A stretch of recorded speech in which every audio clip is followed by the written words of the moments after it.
Assalamu alaikum wa rahmatullahi wa barakatuhu. Que la paix et les bénédictions d'Allah soient sur vous. Nous nous retrouvons pour un nouvel épisode de l'édito. Alors aujourd'hui, on va se demander pourquoi le prophète de l'islam, celui de la religion de la paix, avait fait la guerre, dans quel but et contexte et avec quelles règles.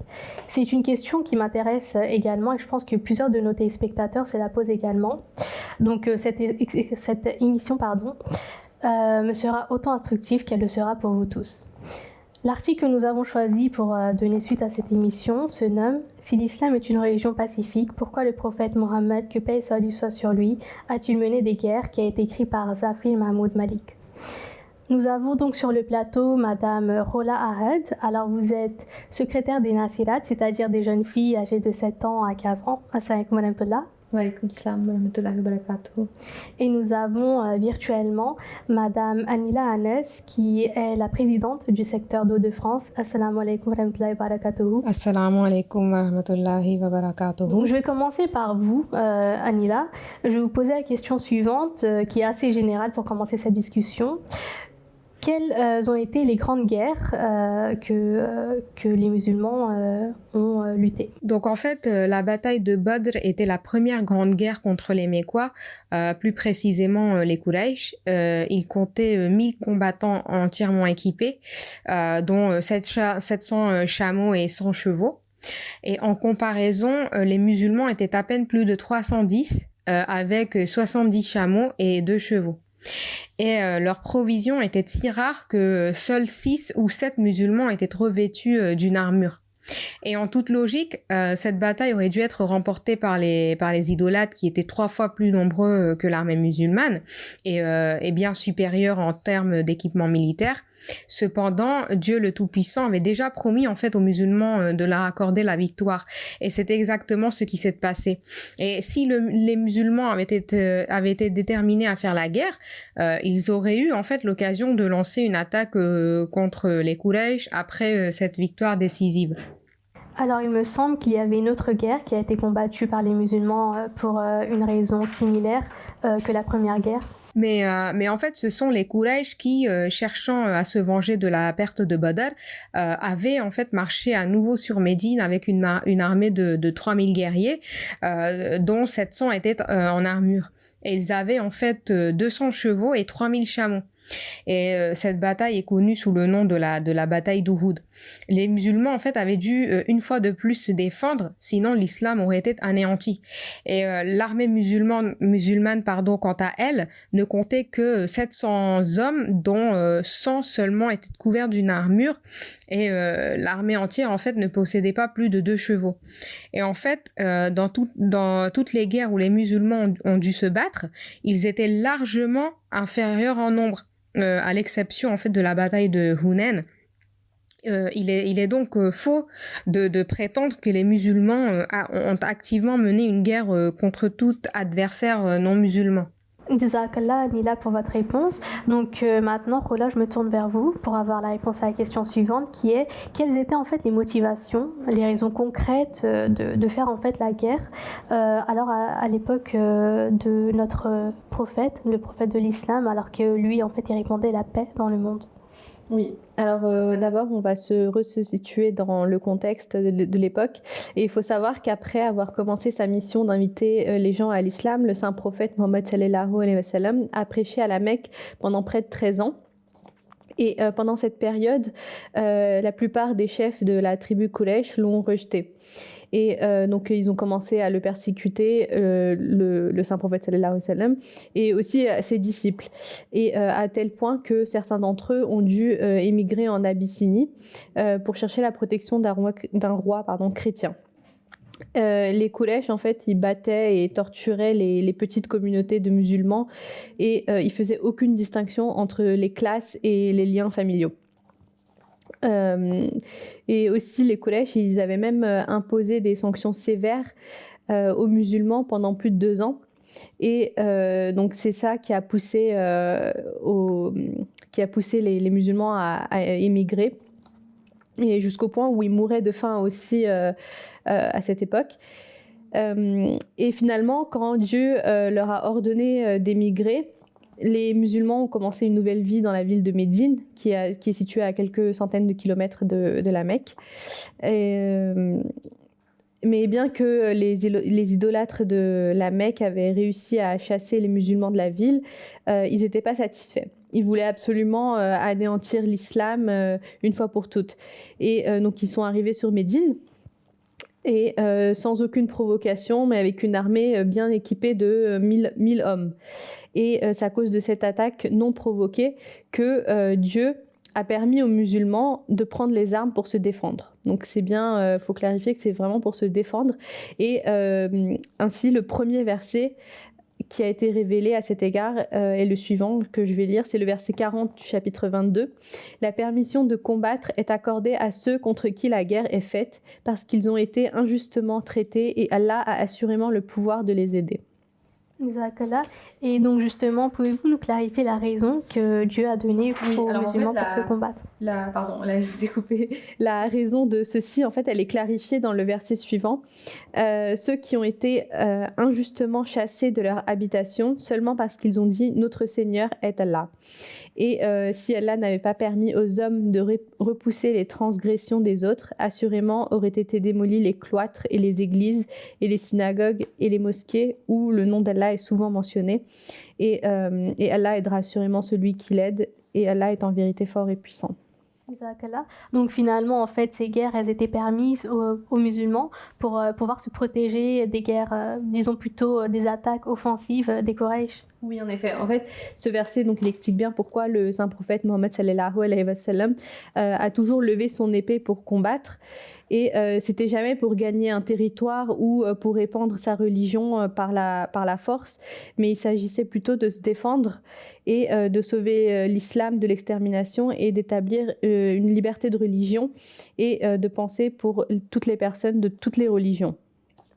Et par conséquent, chaque guerre qui a été menée par le saint prophète Mohammed sallallahu alayhi wa sallam, elle doit être examinée en tenant compte de cette prémisse. En outre, selon les versets que j'ai mentionnés précédemment, il est du devoir des musulmans de protéger les mosquées, mais aussi les lieux de culte et aussi des autres confessions. Les lieux de culte des autres confessions, et de veiller à ce que la liberté de religion soit garantie pour tous et qu'elle soit en totale conformité avec le Saint-Coran. Et dans lequel il est déclaré explicitement dans le chapitre 2, verset 257, il n'y a point de contrainte en religion. Je reviens vers vous dorénavant, Anila, pour justement avoir en fait le positionnement, ou disons plutôt le rôle du prophète de l'islam lors de ces guerres. Lorsque les musulmans étaient en guerre contre les Mécois, le saint prophète Mohammed sallam avait envoyé une délégation sous le commandement de Hazrat Abdullah bin Jash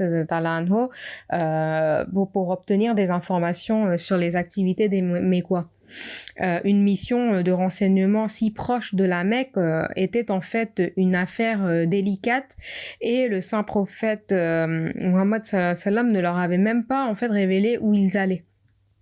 Et au lieu de ça, il avait en fait remis une lettre à leur chef, Hazrat Abdullah bin Jash et lui avait demandé de n'ouvrir la lettre qu'après 2 jours de voyage.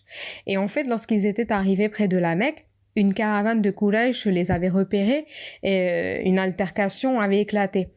Et les musulmans avaient décidé d'attaquer la caravane et de capturer ou de tuer ces personnes.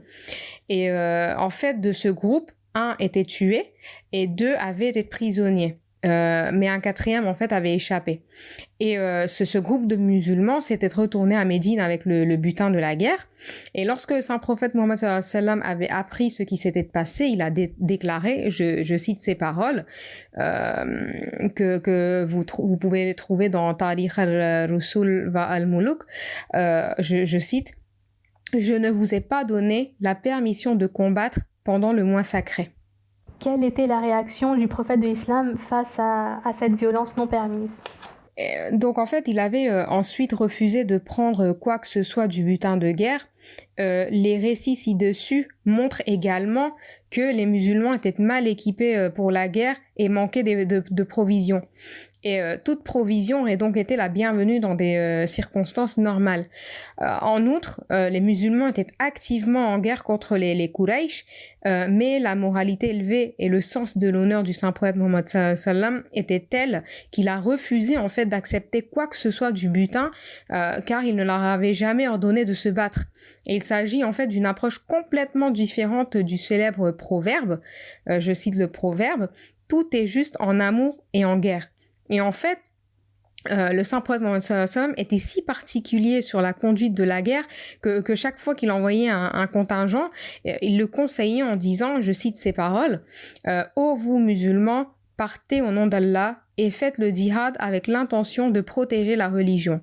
Mais attention, ne détournez pas les richesses du butin et ne trompez pas un peuple. Ne mutilez pas les ennemis qui sont morts, ne tuez pas les femmes et les enfants, ni les reclus religieux, et ne tuez pas les vieillards. Créez la paix dans le pays et traitez les gens avec bienveillance, car certes, Allah aime les bienveillants. Et vous pouvez trouver cela dans le livre Sahih Muslim ou Sunan Abi Daoud, dans Kitab al-Jihad. Jazakallah Nila. Rola, maintenant je reviens vers vous. Pouvez-vous nous décrire les règles des guerres que le saint prophète sallam avait mentionnées? Oui. Alors déjà, donc à l'époque d'une société sauvage et non réglementée, notre bien-aimé prophète sallallahu alayhi wa sallam se distinguait des autres. Il était le protecteur des faibles et avait établi des règles de combat. Ibn Hisham affirme que le saint prophète Mohammed sallallahu alayhi wa sallam avait envoyé une expédition pour faire face à une tribu qui avait occupé des territoires médianites, et en leur disant des mots historiques et mémorables suivants. Je vais citer ces paroles: en aucun cas vous n'utiliserez la tromperie et vous ne tuerez aucun enfant. Puis, lorsqu'il avait envoyé ses troupes contre les Byzantins, le saint prophète sallallahu alayhi wa sallam avait donné les instructions suivantes: ne blessez jamais les faibles en vous vengeant des blessures qui nous ont été infligées. N'agressez pas les inoffensifs habitants d'une maison isolée ou les personnes dévouées à une religion. Épargnez les femmes, les enfants et les personnes âgées. Ne blessez pas les nourrissons au sein ni les malades au lit. Abstenez-vous de démolir les habitations des habitants qui ne résistent pas. Ne détruisez pas leurs moyens de subsistance ni leurs arbres fruitiers et ne touchez pas aux palmiers. Aucun animal ne doit être tué. Ne défigurez pas votre ennemi en lui coupant le nez, les oreilles ou d'autres organes. La liste complète, elle est beaucoup plus longue et plus élaborée. Et elle couvre en fait le traitement des prisonniers de guerre et aussi leur émission. Jazakallah Rola, donc on voit que le prophète de l'islam ne faisait aucune distinction entre les êtres humains et les êtres vivants tels que les animaux. Vous nous avez cité une partie de la liste complète, donc j'imagine que dans la liste complète, il devait au final oublier personne. Je n'imagine donc pas en fait ce que doit contenir la liste complète. Oui, alors juste avant de continuer, il est important de se rappeler que toutes ces instructions données, c'était pas le résultat d'un accord quelconque, mais c'était des règles qui étaient auto-imposées pour respecter les personnes âgées, comme j'ai dit, les innocents, les défavorisés, et de respecter les créatures de Dieu et de préserver l'environnement. Et le monde occidental, en fait, a conclu pour la première fois un accord international sur la conduite de la guerre en 1864, qu'on a appelé la Convention de Genève.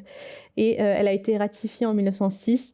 Et c'est qu'en 1950, puis en 1978, qu'elle a été étendue pour inclure les droits des non-combattants et les protections des civils. Et du coup, le monde, en fait, il oublie que c'est l'humanité d'un grand homme d'Arabie, dont chaque battement de cœur, chaque pensée et chaque action était une miséricorde pour l'humanité, et qui a donné cette charte au monde 1300 ans avant que l'Occident n'y pense. Oui, tout à fait. Donc au final, ce que les pays occidentaux ont mis en place bien après, en fait, le prophète de l'islam, lui, avait pensé à ça bien avant, et de façon beaucoup plus pédagogique et beaucoup plus stratégique. Ouais, et en tant que prophète, père et chef d'État, le saint prophète Mohammed sallallahu alayhi wa sallam a transformé une société barbare et non civilisée en une société disciplinaire. et qui a été tolérante et humanitaire et qui a laissé sa marque dans l'histoire du monde. Et ces commandements sont toujours des guides et sources d'inspiration pour des milliards de musulmans partout dans le monde, encore actuellement. Et c'est pourquoi il est absolument essentiel qu'on suit ces traces si on aspire à la réalisation spirituelle. Jazakallah Rola pour toutes ces précisions. Anila, je reviens vers vous, puisque justement le fait de parler de ces traités de paix, ça m'a fait penser au fait que le prophète de l'islam avait également signé un traité de paix avec les Qurayshis. Donc voilà, j'aimerais avoir plus de précisions. Oui, bien sûr. En fait, le traité de Hudaybiyah était en fait un pacte visant à mettre fin au combat entre les musulmans et les Mécois. Et il avait eu lieu en fait la 6e année après la migration à Médine, alors que l'islam existait depuis environ 19 ans. Donc 13 ans à la Mecque et 6 ans à Médine. Et Bukhari, en fait, a rapporté sur l'autorité de Bara bin Azib que dans le traité de Hudaybiyah, le saint prophète Mohammed sallallahu alayhi wa sallam avait convenu avec les païens de la Mecque que si l'un d'entre eux devenait musulman et venait à Médine, il serait en fait rendu aux Mécois. Mais que si un musulman quittait Médine et rejoignait les Mécois, il ne serait pas tenu de le rendre au saint prophète Mohammed sallallahu alayhi wa sallam. Et ceci, vous pouvez le trouver dans Bukhari, édition égyptienne, vol 2, page 76. Cela veut dire que si un musulman répudiait l'islam et allait s'identifier aux Mécois, il ne serait pas rendu au saint prophète Mohammed sallallahu alayhi wa sallam. Et en fait, cela démontre également que l'apostasie n'était pas reconnue comme un délit. Et s'il avait été puni comme une infraction, le saint prophète Mohammed sallallahu alayhi wa sallam n'aurait pas accepté cette clause du traité. Et il aurait dit à l'envoyé Mécois, qui représentait les Mécois à Hudaybiyah, qu'il ne pouvait pas accepter une clause contraire au commandement divin selon lequel un apostat était puni de mort. Et aucun des compagnons du saint prophète Mohammed sallallahu alayhi wa sallam n'a protesté contre cette clause du traité en disant qu'elle était incompatible avec un commandement divin. Alors ce sont des propos qui ne se sont pas arrêtés après la mort du prophète de l'islam. Bien au contraire, elles se sont encore plus propagées et elles sont toujours présentes au sein de l'islam. D'ailleurs, il y avait un conseil qui a été donné par Hazrat Abu Bakr al-Anho. Pouvez-vous nous le citer, s'il vous plaît, Rola ? Oui. Alors, comme je l'ai dit avant, cette conduite exemplaire, elle a été maintenue jusqu'au jour d'aujourd'hui. Et donc, elle avait aussi été maintenue par les califes du saint prophète, sallallahu alayhi wa sallam. Et on raconte que lorsqu'il a envoyé l'armée affronter les forces byzantines, Hazrat Abu Bakr al-Anho a donné à ses hommes des conseils que je vais citer. « Arrêtez-vous au peuple, afin que je vous donne 10 règles pour vous guider sur le champ de bataille. Ne commettez pas de trahison et ne vous écartez pas du droit chemin. Vous ne devez pas mutiler les cadavres. Ne tuez ni un enfant, ni une femme, ni un vieillard. Ne faites pas de mal aux arbres. Ne les brûlez pas au feu, surtout ceux qui sont féconds. Ne tuez aucun des troupeaux de l'ennemi, sauf pour votre nourriture. Vous passerez probablement à côté de personnes qui ont consacré leur vie à des services monastiques. Laissez-les tranquilles. » Donc voilà, ça revient un peu aux règles que j'ai énoncées précédemment, que le saint prophète sallallahu alayhi wa sallam avait introduites pendant les combats. Jazakallah Rola. Donc dès lors qu'on parle de guerre en islam, on pense systématiquement au djihad et à toutes les idées péjoratives qui sont liées au djihad. Il est de même lorsqu'on lit un commandement de l'islam au sujet de la guerre, il peut être très explicite et brutal, et il est souvent utilisé comme contre l'islam. Mais en réalité, il y a besoin d'une recherche beaucoup plus approfondie et surtout d'une maîtrise du Saint-Coran et de la langue arabe pour comprendre ces versets. Donc Anila, vous allez nous faciliter le travail et grâce à vos maîtrises et vos recherches, on va pouvoir comprendre ce qu'est en réalité le djihad en islam. Je vous laisse donc la parole. En fait, aucune religion n'a jamais autorisé l'usage de la force sous quelque forme que ce soit. Et chaque fois qu'un nouveau prophète est apparu, les ennemis ont invariablement tenté de supprimer son message en recourant à la force et à une persécution sans merci. C'est donc en fait l'ironie la plus tragique que de tous les livres, le Saint-Coran soit aujourd'hui désigné comme partisan de l'emploi de la coercition pour la diffusion de son message. Et une tragédie encore plus grande est que le clergé musulman lui-même propage bruyamment cette opinion, l'attribuant de manière flagrante au Saint-Coran. Et le Saint-Coran, il faut le rappeler, est en fait le seul livre divin qui absout tous les prophètes du monde, où qu'ils soient nés et quelle que soit leur époque, du crime de coercion lié à la diffusion de leur message. Il est donc inconcevable que le Coran présente son prophète Mohammed sallallahu alayhi wa sallam comme l'annonciateur d'une ère d'effusion de sang au nom de la paix et de haine au nom de l'amour de Dieu. Donc le Saint-Coran, qui est le livre véridique, qui est suivi par tous les musulmans, qu'est-ce que lui, il dit au sujet du djihad ? Donc en fait, selon le Saint-Coran, la guerre sainte appelée djihad est en réalité une campagne sainte qui utilise l'aide du Coran pour provoquer une révolution spirituelle dans le monde. En fait, je vais citer le Coran, chapitre 25, verset 53. Donc le Coran évoque ceci, je cite le verset: « Combattez contre eux au moyen de celui-ci, c'est-à-dire le Saint-Coran, un grand combat. » Et en fait, ce sont les mots mêmes du Saint-Coran qui éclairent la nature du djihad. Il doit être combattu au moyen du Saint-Coran et du message coranique uniquement. Et encore une fois, dompter sa nature rebelle pour la soumettre complètement à Dieu est une autre forme en fait de djihad qui est en fait le plus grand djihad selon le saint prophète Mohammed sallallahu alayhi wa sallam de l'islam. Et en fait, au retour d'une bataille, le saint prophète Mohammed sallallahu alayhi wa sallam aurait dit, je cite ses paroles: « Nous revenons du petit djihad au grand djihad. » Jazakallah, Nila. Alors avant de poursuivre, j'aimerais poser la question suivante à Rola. Quelle est la différence entre le petit djihad et le grand djihad ? Oui. Alors tout d'abord, bien entendu, la guerre défensive n'est permise qu'à condition que les ennemis engagent les hostilités et lèvent l'épée contre un peuple faible et sans défense pour avoir commis le seul crime de déclarer que Dieu est leur Seigneur. Et toutes les guerres offensives, selon l'islam, sont impies. Djihad, d'abord, c'est le dérivé du mot jahada, un mot arabe qu'on peut traduire par lutte ou capacité de lutter. Ou bien l'exercice de son effort maximal pour réprimer l'ennemi par la parole ou l'action. Il faut également faire la distinction entre un petit djihad et un grand djihad. Donc, le plus grand djihad, c'est donc le plus important et qu'on appelle également djihad contre soi-même.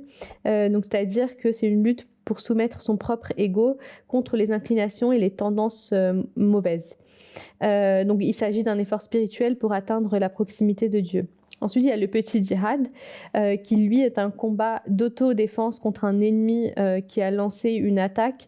Et c'est aussi un effort pour affronter un ennemi qui nous expulse illégalement de notre maison et empiète sur la liberté d'adoration de Dieu. Mais en aucun cas le djihad a pour but de verser du sang ou d'encourager la déloyauté envers les gouvernements établis ou bien de perturber la paix de quelque manière que ce soit. Et tous ces actes sont contraires aux enseignements de l'islam. Jazakallah, Rola. Donc au final, on peut prendre pour exemple des petits djihads, les guerres que les musulmans ont combattues contre les Quraysh.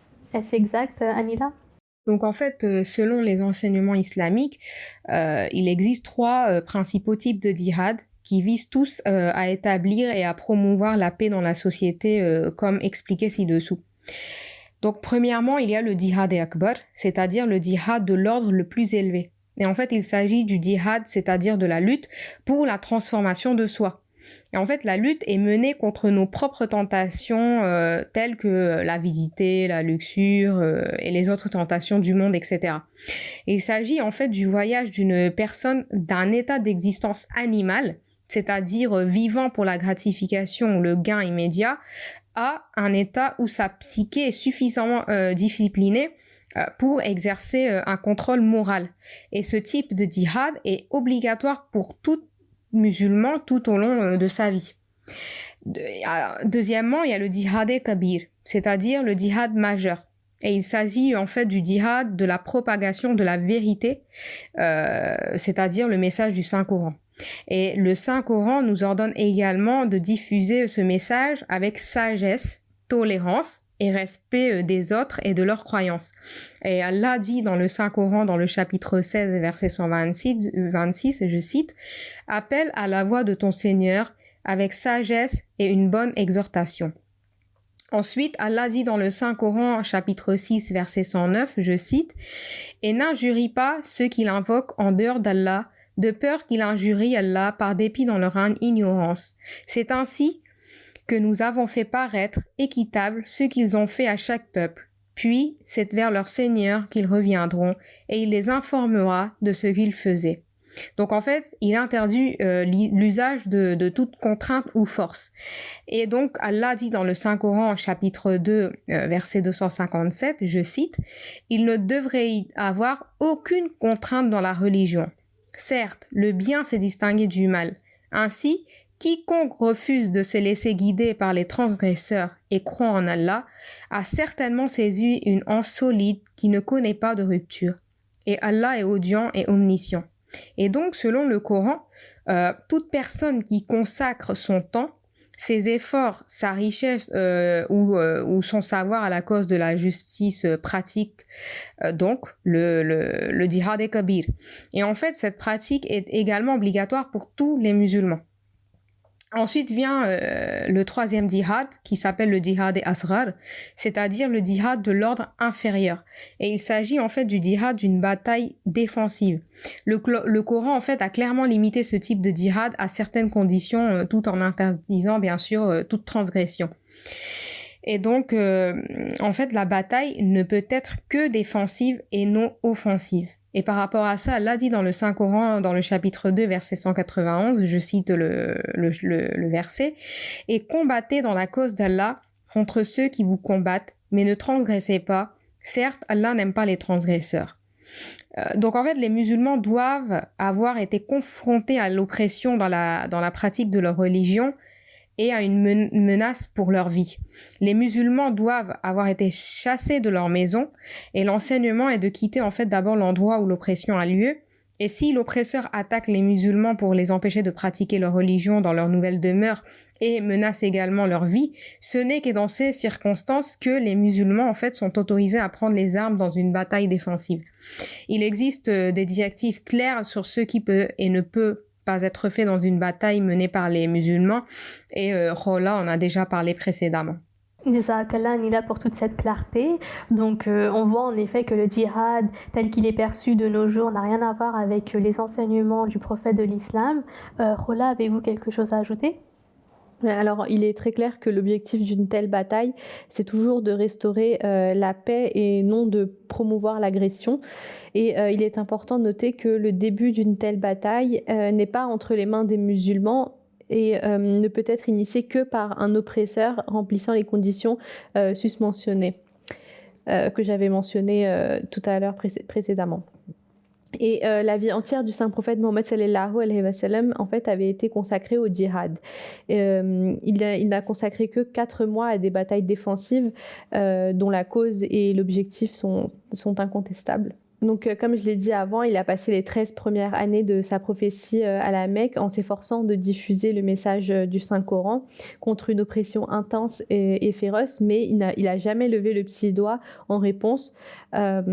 Et après, ensuite, quand il a quitté la Mecque pour Médine et que les Mécois ont continué à le poursuivre, et c'est lorsqu'ils ont lancé une bataille contre les musulmans pour les tuer, c'est dans cette mesure-là pour préserver leur liberté de vivre en paix, il a mené le djihad et tout ça par l'ordre d'Allah.